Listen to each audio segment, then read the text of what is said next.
Assalomu alaykum. Hurmatli bog'bonlar, 2026-yil 15-mart.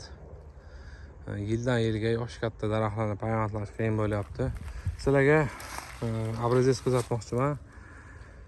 Payvand qilmoqchi bo'lsangiz, daraxtni juda ham qiynayotgan bo'lsa, po'st bermayotgan bo'lsa, po'st qalinlashi yoki tanasi yo'g'irlab, 10 yoshdan yuqorilab ketgan bo'lsa daraxt yoki juda ham katta bo'lib ketgan bo'lsa, buni xuddi shu shaklda mana ko'ryapsiz.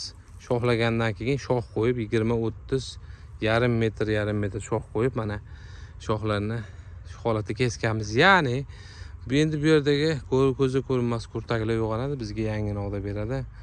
Biz daraxtga 10 tagacha payvand sola olamiz. Sizlarga shu informatsiyani bermoqchi edim. Ko'pchilik qanaqa qilib kesiladi? Ko'pchilik mana qilib kesadi. Xato bu kesish, shu shoxlagan bo'lsa shunday qilib kesadi. Bunda daraxt qurib qolishi mumkin. Shuning uchun men foydalanaman, o'zim xuddi shu yo'nalishda foydalanaman. O'zim kesganim uchun sizlarga ham tavsiya qilaman, xuddi shunday qilib kesishni. Hozirgi vaqtda faqat erkak changlatuvchilar harakatga tushdi. Erkak changlatuvchilarimiz gul kurtalarni yozishni boshladi.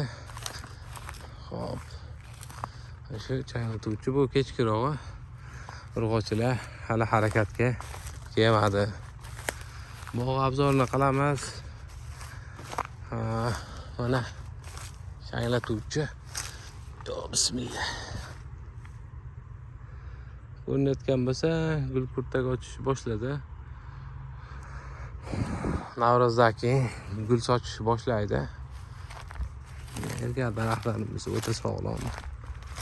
Bu yonidagilar nima qiladigan urg'ochi daraxtimiz.